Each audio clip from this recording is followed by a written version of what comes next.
Good morning. Welcome to CATEX-TV. My name is Frank Fortunato. This is a live broadcast from Princeton, New Jersey.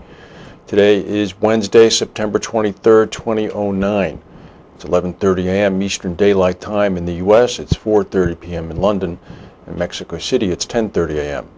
If you need to reach us during the broadcast, you can phone in from the continental U.S. at 1-866-67-CATEX. Overseas, our AOL instant mail address is CATEX-TV.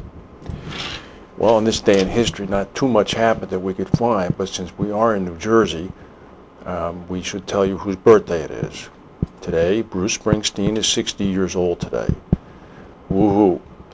At the UN, President Obama finished up about half an hour ago in a fairly strident and blunt speech in which he challenged the assembled world leaders to get moving on a whole host of issues, saying no longer will the United States go it alone. We need everybody's help.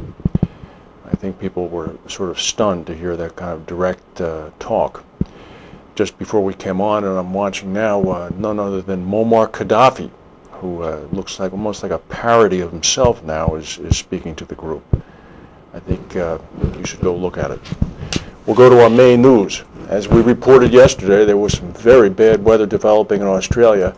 The Australian papers are filled with it today. There's a swimming pool underneath one of the, actually that's not one of, that is the famous bridge across the Sydney Bay. If you've been to Sydney, you probably have seen that swimming pool, and you can see the haze. That is a daytime picture that was taken at approximately 11 a.m. yesterday. That's the worst dust storm in 70 years. It closed down the Sydney airport. It left millions of people coughing and sputtering in the streets. Ambulance services reported a spike in emergency calls from people with breathing difficulties. The parched interior of Australia, which is much, much drier than usual because of the worst drought on record, released tons and tons of topsoil as strong winds snatched it, threw it high into the sky, and carried it for hundreds of miles.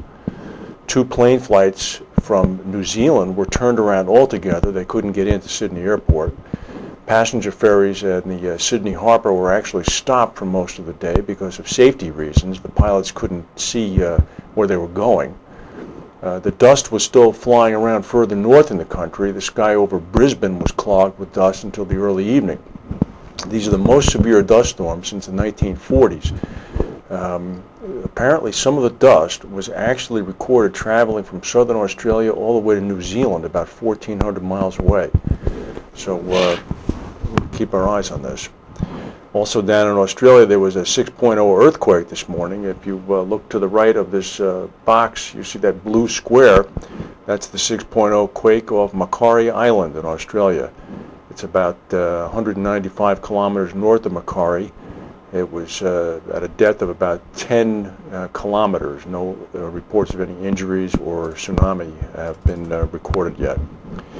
Here's a quick hit. The AIG update. The U.S. Accounting Office, the General Accounting Office, which is the financial accounting group that Congress employs, claims that AIG has seen a dip of about 10,000 employees.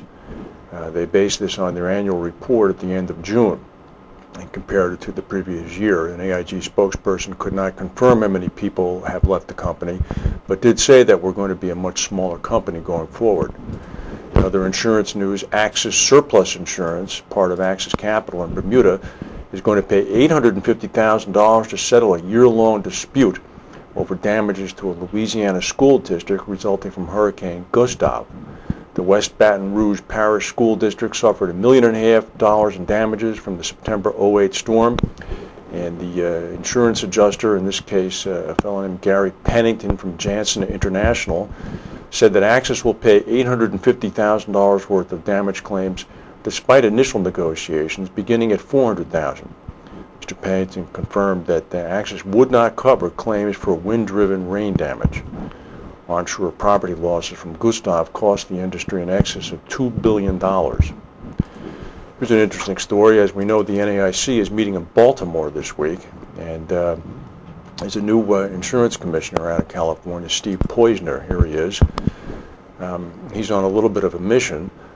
He's urging his fellow commissioners to follow his lead in investigating insurance companies' investments for possible ties with sponsorship of terrorism by Iran. The commissioner issued his plea just prior to today's address by Iranian President Mahmoud Ahmadinejad.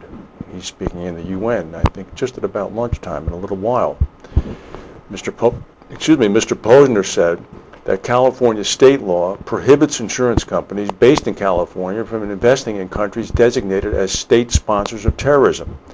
He said he's already launched an inquiry to ensure compliance with the law, and I'm calling on my counterparts, you, my fellow commissioners, to conduct similar probes. That'd be interesting if the insurance companies were somehow funding terrorist activities that they also insure for, and then we'd have a whole conspiracy theory as to why they're supporting TRIA. It never ends. Applied Insurance Research, our friends up in Boston, Ming Lee and Company, have an interesting couple of comments today.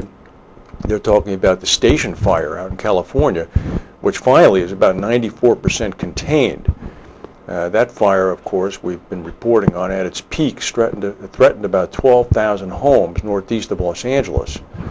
Dr. Tomas Gurnius, senior scientist at AIR, said that the principal mitigating circumstance that prevented this fire from destroying more homes was the moderate winds.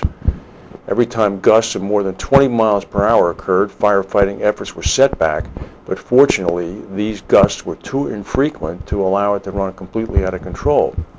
But he went on to say that had the infamous Santa Ana winds been present, the situation would have been much, much worse. He said that the Oakland Hills fire in 1991 in the same region would have caused insured losses of up to $3.5 billion. If the Santa Ana winds had pushed the fire further to the southwest, he said some $17 billion worth of commercial and residential exposure was at risk. He finished up by saying had Santa Ana winds pushed the fire into these suburban neighborhoods, losses would have been catastrophic. Amazing. Stock market is down about 9 points right now. We'll go to a word from our sponsors.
Insurance Day had an interesting article today, and we're going to go through it in some detail.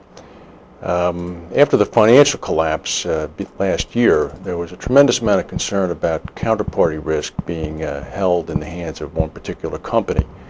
And the thinking was that underwriters were getting nervous putting out risks and having them insured in totality by one big company, and that the idea of syndication, an ancient idea, which in fact is the premise upon which all reinsurance rests, was going to be coming back into the vanguard. Well, apparently, according to today's Insurance Day, that's actually beginning to happen, and it's manifesting itself at, where else, the center of syndication. That would be Lloyd's. Lloyd's underwriters are now getting access to business they would not previously